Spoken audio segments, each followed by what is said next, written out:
Hello friends, hope आप सब लोग अच्छे होंगे, स्वस्थ होंगे। आज हम आ चुके हैं द्वारका। आज हम आपको द्वारका धीश के दर्शन कराने वाले हैं और मैं आई हूँ मेरे हस्बैंड के साथ और यहाँ पे मम्मी भी आई है। एक क्विक हमारा जो है टूर बना है द्वारका जी का। एंड देन उसके बाद हम जाएंगे सोमनाथ, तो सोमनाथ जी के भी आपको दर्शन कराएंगे।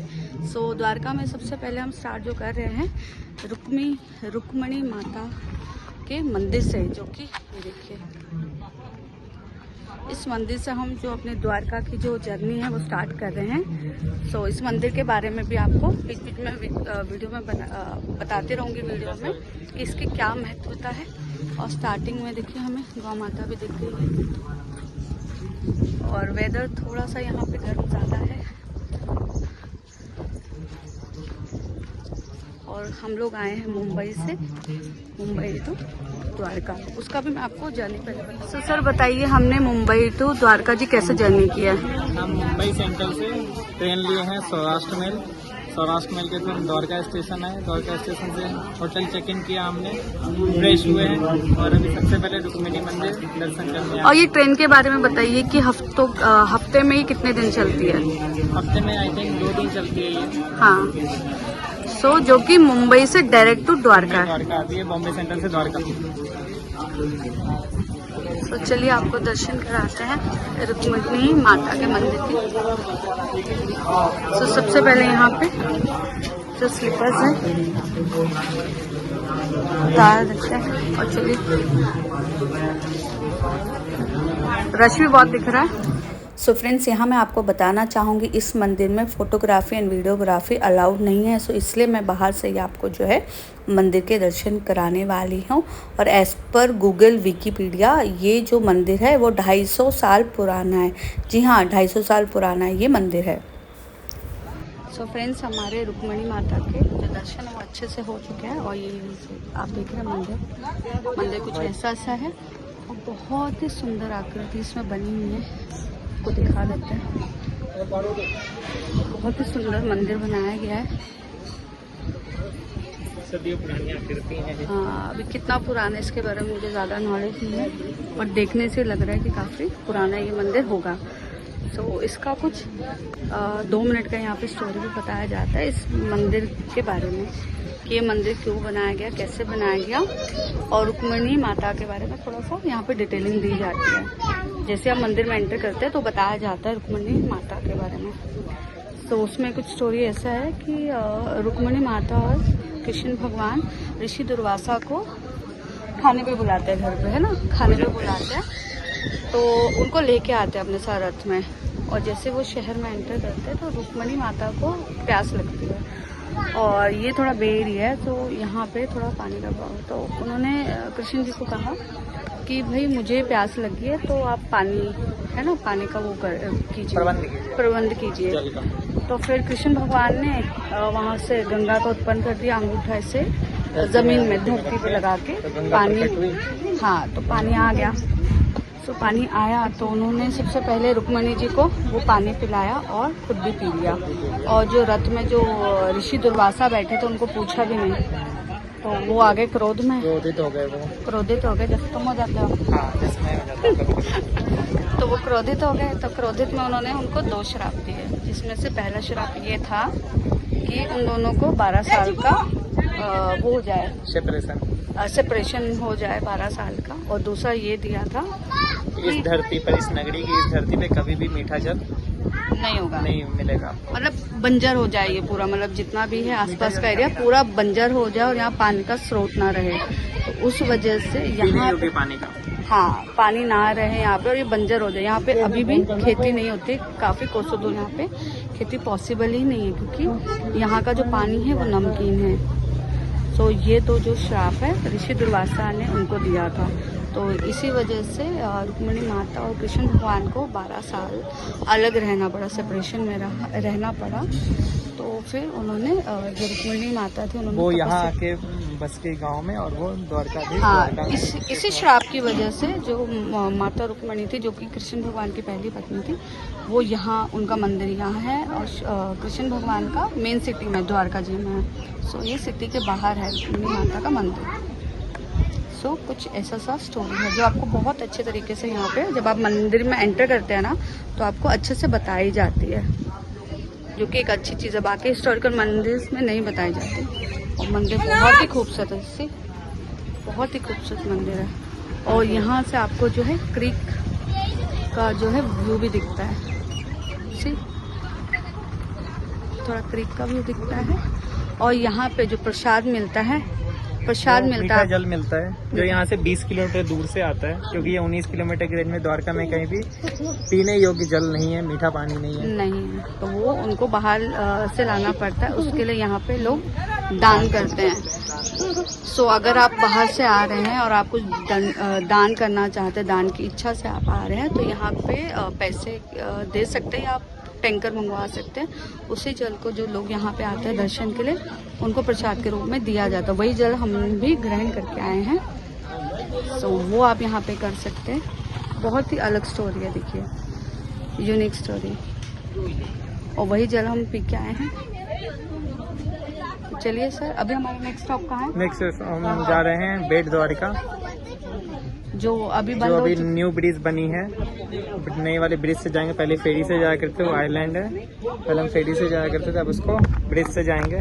क्योंकि जो पुरानी जो एक्चुअल जो द्वारका थी वो डूब चुकी है। देन उसके बाद उसको जो बनाया गया कृष्ण भगवान के जो पोते थे उन्होंने वो बनाया था बेट द्वारिका। सो वहाँ हम जाने वाले, उसका भी स्टोरी आपको आगे डिटेलिंग में बताएंगे। सो फ्रेंड्स, बेट द्वारिका के रास्ते में हमें यहाँ पे दिखता है बोट स्टेशन। यहाँ पे जितने भी मछुआरे हैं यहाँ पे अपनी जो बोट है वो पार्क करते हैं ऑफ सीज़न में, क्योंकि अभी चल रहा है मॉनसून सीज़न। और मॉनसून सीज़न में हाई टाइड की वजह से ये बोट्स जो है सर्वाइव नहीं कर पाती हैं सी में। सो इसलिए अभी ये मछुआरे सी में नहीं जाते और यहाँ पे ये पार्क कर देते हैं, जो कि क्रेन की मदद से यहाँ पे पार्क की जाती है। और एज़ पर ड्राइवर एक बोट की कीमत 2 से 3 CR यहाँ पे है। जी हाँ, इतनी एक्सपेंसिव है। सो फ्रेंड्स, अभी हम एंटर करने वाले हैं सुदर्शन ब्रिज पे। जी हाँ, ये एक सी लिंक ब्रिज है जो कि कनेक्ट करता है टू बेट द्वारिका। सो पहले ये ब्रिज था नहीं, पहले ये बोट के द्वारा आपको बेट द्वारिका जाना पड़ता था सी के थ्रू। और ये पीछे बैठे हैं हस्बैंड साहब और मम्मी, ये लोग पीछे बैठे हैं। और यहाँ से खूबसूरत सा जो व्यू है वो ब्रिज का यहाँ से मैं आपको दिखाना चाहूँगी। और ब्रिज में बहुत ही खूबसूरत यहाँ पे जो है मोर पंख बने हुए हैं, जो एक अलग ही अनुभव आपको दे रहे हैं। यहाँ पे बहुत ही खूबसूरत यहाँ दृश्य देखने को हमें मिल रहा है इस खूबसूरत से ब्रिज का, जो कि हमें एक आइलैंड पे कनेक्ट करता है, जो कि बेट द्वारिका। तो फ्रेंड्स, अभी हम जा रहे हैं बेट द्वारिका। और बेट द्वारिका हम बोट से नहीं जा रहे, हम जा रहे हैं सी लिंक, जो कि सीट के ऊपर बना है, जिसका नाम है सुदर्शन। ये देखिए मोर के पंख लगे कृष्ण भगवान के, ये देखिए। और इस ब्रिज का नाम सुदर्शन ब्रिज रखा गया है। और ये जस्ट 1.5 ईयर हो गए इस ब्रिज को स्टार्ट हुए। हाँ, उससे पहले ये बोट से जाती रही। आप इस साइड देख रहे हैं, ये सी है। सो सी के द्वारा ना ये एक वो है, आई थिंक आइलैंड है ना, आइलैंड पे है बेट द्वारिका। सो पहले ये नहीं हुआ करता था, जब फ्लाईओवर नहीं था, ये पुल नहीं था, ब्रिज नहीं था, तो बोट के द्वारा ये जाते थे। बट लकीली हम ऐसे टाइम पे आए हैं जब ये ओपन हो चुका है, नहीं तो हम भी बोट के द्वारा जाते हैं। सो बहुत ही अच्छा लग रहा है। देखिए ब्रिज बहुत ही खूबसूरत है, बहुत ही खूबसूरत है। और दोनों तरफ सी दिखता है, देख रहे हैं, इधर भी सी है और इधर देखते हैं तो भी सी है। और बहुत ही खूबसूरत ये जो ब्रिज है वो बनाया गया। सर, आप कब आए थे? फैब में आया था, तब मैं उस तरफ फेरी के थ्रू आ गया था। हाँ, तब सर 2022 में उससे आए थे, बोट से आए थे। तब बोट लेके जाती थी और तब लेती थी अराउंड 50 से 100 रुपीज़ में जाती है बोट, ये अपना बेट द्वारिका में। और हम लोग आए हैं, ये देख रहे हैं गाड़ी, हम लोग गाड़ी करके हैं द्वारका, और द्वारका से हम लोग गाड़ी में आए हैं और इसी से हम बेट द्वारिका जाएंगे। और इसी से हम लोग आगे जो अपनी जर्नी है कंटिन्यू करने वाले हैं सोमनाथ की। जी हाँ, और द्वारिका से अगर आप आते हैं बेट द्वारिका के लिए तो आपको शेयरिंग ऑटो मिल जाती हैं। अगर आप ग्रुप में आ रहे हैं या कपल आ रहे हैं तो यहाँ पे स्कूटी भी रेंट पे मिल जाती है। सो वो एक ऑप्शन है। देन दूसरा ये है, यहाँ पे शेयरिंग ऑटोज चलते हैं, but it's kind of hectic, क्योंकि अगर आप फैमिली के साथ हैं तो इट्स बेटर कि आप कैब कर लें, गाड़ी कर लें। सो अगर आपको चाहिए तो मैं इन ड्राइवर साहब का आपको नीचे नंबर डाल दूंगी, तो जब भी आप द्वारका आएंगे तो आप इनसे कांटेक्ट कर सकते हैं। इसका हमें जो 1 डे का जो टूर हमारे द्वारिका का, इसका हमें 2000 लगा है। तो ये हमारे जितने भी द्वारिका के सराउंडिंग में जितने भी मंदिर है, 4-5 मंदिर है, तो वो ये हमें घुमाने वाले हैं। तो ट्रिप है ये द्वारका का, एक दिन आपके लिए सफिशिएंट है। द्वारका में आपको एक से ज्यादा का जरूरत नहीं है, और उसी में आपका ये जो है 1 दिन का ये जो ट्रिप है वो पूरा करा देते हैं। और अभी सीजन टाइम है तो हमारा 2000 लगा है। अगर आप ऑफ सीजन में आते हैं तो बार्गेनिंग करके इससे भी थोड़ा सा कम हो सकता है, गुंजाइश है, क्योंकि after all we are Indian, तो हम बार्गेनिंग करके ये टैक्सी का थोड़ा कम कर सकते हैं वो। और जैसे कि जो दादा है जो कैब चला रहे हैं, बहुत ही अच्छा नॉलेज हमारे साथ शेयर कर रहे हैं, तो वो भी अच्छी बात है। तो चलिए आपको बेट द्वारिका दिखाते हैं। हम जो है द्वारकाधीश जी के दर्शन करके आ गए। बहुत ही ज़्यादा रास्ता, अप्रॉक्स हमें 1.5 घंटा लगा है लाइन में, और this is the main entrance. और अंदर फ़ोन अलाउड नहीं था, तो इसलिए आपको दिखा नहीं पाएंगे। और दिस इज़ द एंट्रेंस। इसके बाद से आपको जो फ़ोन है वो अलाउड नहीं है। यहाँ काफ़ी सारे जो शॉप्स है वहाँ पर अपने कैमरा रख सकते हैं, बैग रख सकते हैं, क्योंकि कुछ भी अंदर लेके जाना अलाउड नहीं है, ना मोबाइल और ना बैग। तो लॉकर्स फैसिलिटी अवेलेबल रहती है। आपका लॉकर्स का कितना लिया था? लॉकर्स का लिया 40 रुपीज़, 4 मोबाइल और बैग रखा था मैंने, 40 रुपये लिया। 40 रुपये। वैसे एक मोबाइल का 5 रुपये है। तो कुछ ऐसा सा टेरिफ है अगर आप यहाँ पे अपने जो बैग है मोबाइल रखवाते हुए। तो this is the main entrance, और यहाँ से आप प्रसाद ले सकते हैं। और प्रसाद के तौर पे यहाँ पे चढ़ाया जाता है चावल। तो अगर आप आ रहे हैं तो साथ में चावल लेके आए। वैसे यहाँ पे भी मिल जाता है आपको, छोटा सा पैकेट मिल जाता है 10 रुपये का, वो भी आप चढ़ा सकते हैं। तो हमने भी चावल लिया था, और ऐसे ऐसे शॉप्स रहेंगे, तो आप चावल लेके आप द्वारकाधीश को वो चढ़ा सकते हैं। और ऐसा मान्यता है द्वारकाधीश टेम्पल की कि यहाँ पे जो है सुदामा जी कृष्ण भगवान से मिलने आए थे। जो आपने स्टोरी सुनी होगी, चावल लेके आए थे कृष्ण भगवान के लिए लेके। उनकी गरीबी की इतनी हालत थी, उनके पास अपने मित्र को देने के लिए कुछ नहीं था, तो वो सिर्फ चावल लेके आए थे, जो कि वो भिक्षा के तौर पर उनको मिली थी। तो इस वजह से आज भी द्वारकाधीश टेम्पल में चावल चढ़ाया जाता है भगवान जी को, एज ए कि आप कुछ लेके आए हैं उनके लिए। वो बहुत ही प्रेम से सुदामा जी के जैसे चावल खाए थे। आज भी जितने उनके भक्त आते हैं तो बड़े श्रद्धा पूर्वक जो है द्वारकाधीश जी वो चावल लेते हैं, ग्रहण करते हैं। तो आप भी जब आए तो चावल यहाँ पे अर्पित करना ना भूलें। अभी हम आगे हैं गोपी तालाब। तो सर बताइए गोपी तालाब के बारे में। गोपी तालाब की कथाओं में ऐसी बताया गया है कि अर्जुन को अपने धनुर्धर होने का बहुत गर्व हो गया था, तो कृष्ण भगवान ने उनका घमंड तोड़ने के लिए एक रासलीला किया। हाँ, जिसमें काफी सारी गोपियों को यहाँ द्वारका भेजा गया अर्जुन को लेने के लिए। हाँ, तो अर्जुन को जब वो नहा रही थी और उन्हें ये तालाब दिखा तो उन्होंने कहा चलो इसमें स्नान किया जाए। हाँ, और तो उसके बाद क्या था? उसके बाद कृष्ण भगवान ने उसी समय अपने हथेली के मैल से कुछ राक्षस प्रकट किए, जो जाकर उन गोपियों को छेड़ने लगे, उनके वस्त्र ले लिए। तो फिर उन राक्षसों और अर्जुन के बीच घमासान लड़ाई हुई, और जिसमें अर्जुन हार गया। और इस तरह से अर्जुन का सर्वश्रेष्ठ धनुर्धारी होने का घमंड टूट गया। और उसके बाद जितनी भी गोपियां थी वो इस तालाब में समा गए, उनको मोक्ष मिल गया। इसलिए इसको गोपी तालाब बोलते हैं। मछली होंगे, उनको आटा खिलाने के लिए वही रखा हुआ है क्या? आटा नहीं, वो चंदन है, ये चंदन है। गोपी तालाब। सो ये थी छोटी सी स्टोरी अबाउट गोपी तालाब। तो ये भी रास्ते में आता है जब हम लोग जाते हैं। कहाँ? नागेश्वर ज्योतिर्लिंग जब हम जाते हैं तो रास्ते में ही गोपी तालाब आता है। सो हमने सोचा क्यों ना आपको दिखाया जाए और इसकी स्टोरी आपको बताई जाए। बहुत अद्भुत सी स्टोरी है कि कैसे अर्जुन को अभिमान हो गया था अपना, क्योंकि कर्ण के मरने के बाद विश्व का सबसे बड़ा धनुर्धारी अर्जुन था। तो उसको बहुत अपने पे गर्व हो गया था। हाँ, अरे हमने भी मोर उड़ता देखा, मोर था वो। तो ऐसा सा इसका स्टोरी है।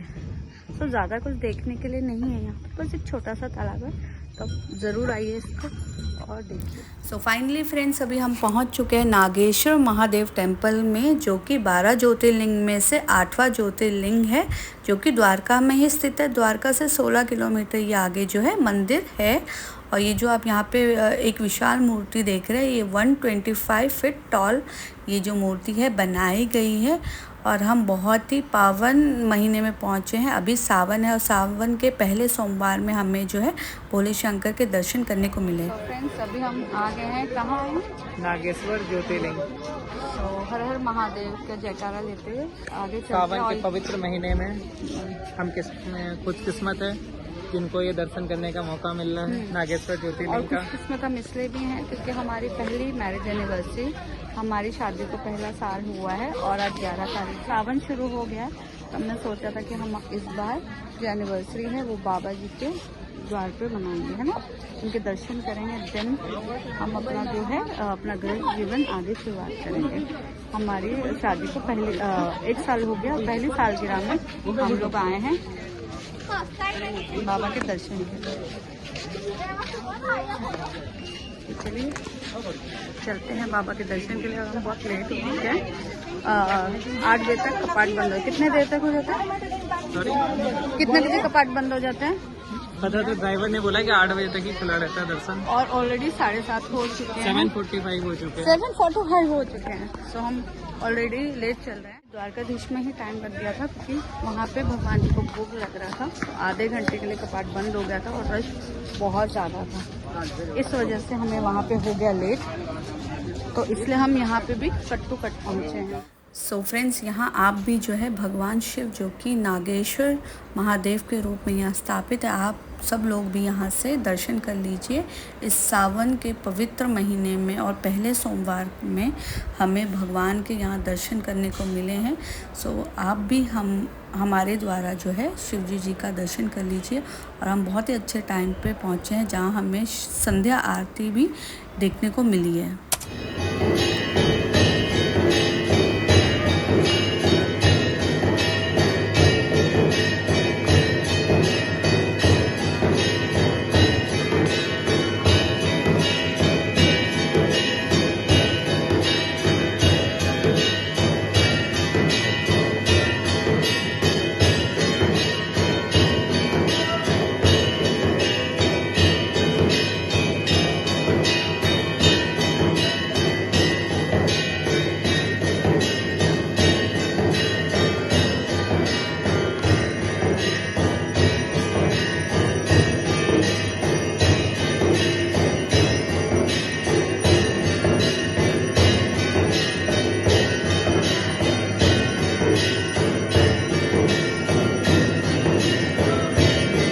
मॉर्निंग फ्रेंड्स, आज है हमारा डे 2 इन द्वारका। और द्वारका में हम अभी आए हैं द्वारकाधीश के दर्शन के लिए। ये देखिए, ये है मुख्य मंदिर द्वारकाधीश जी का।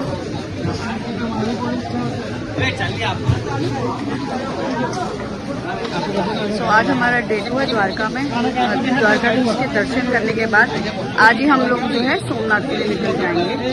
अभी करेंगे पहले दर्शन और यहीं से लाइन दिखना शुरू हो गई है। हम हो गए लेट। मम्मी कहाँ गई? और यहाँ पे भी बाकी मंदिरों की तरह यहाँ पे भी फोन लेके जाना अलाउड नहीं है। तो हमें यहाँ पे लॉकर्स में जो है अपना फोन सबमिट करना पड़ेगा। यहाँ से एंट्री मंदिर। और यहाँ पे काफी सारे मार्केट्स हैं। ये देखिए लॉकर्स बने, तो आप यहाँ पे लॉकर्स में अपना फोन बैग सब रख सकते हैं। आपको ध्वजारोपण का दिखा दीजिए। यहाँ पे जो भगवान के मंदिर के ऊपर ध्वजा लगाई जा रही है। और हम बहुत ही भाग्यशाली हैं जो हमें द्वारकाधीश जी का जो ध्वजा है वो लगते हुए देखने को यहाँ पे जो है सौभाग्य प्राप्त हुआ है, जहाँ हम ध्वजा को लगाते हुए देख सकते हैं। और बहुत ही ये जो दृश्य है वो अनोखा है। 2 लोग इसको ध्वजा को लगाते यहाँ पे दिख रहे हैं। और ये देखिए यहाँ भगवान के जो ध्वजा है वो भी लगा दी गई है, बहुत ही सुंदर दृश्य। सब लोग अच्छे होंगे, स्वस्थ होंगे। सो अभी हम हैं सुदामा सेतु के पास, जो कि एक लक्ष्मण झूले की तरह एक जो है छोटा सा ब्रिज है, जो कि आपको इधर से उधर लेके जाता है। बट ये अभी बंद है ना, अभी हुआ है मॉर्निंग के 9 o'clock, ये 10 बजे ओपन होगा, तो अभी हम इसमें नहीं जा पाएंगे। जैसे आप लक्ष्मण झूला हरिद्वार जाते हैं, नहीं है इसे सिर्फ लोहे के तारों पे इस तरफ और उस तरफ से टाइट किया गया है। आपको दिखा देते हैं, आप देखिए विदाउट पिलर ये प्लेस है। जैसा सा ये ब्रिज है, जैसे लक्ष्मण झूला इन हरिद्वार, तो वैसा सा है। बट अभी ये क्लोज है, तो इसमें हम लोग नहीं जा पाएंगे। और यही पीछे जो है देखिए द्वारकाधीश जी का, देखो मंदिर का ध्वजा भी दिख रही है एकदम सामने में। इसके बैक साइड में ये जो है ब्रिज है, तो ये देखेंगे आइए। और यहाँ और मंदिर के पीछे सी साइड आपको दिखा देते हैं। और काफ़ी तेज़ धूप है, मौसम अच्छा है पर धूप बहुत तेज़ है। देखिए यहाँ से सी साइड आपका दिखता है, वो देखिए।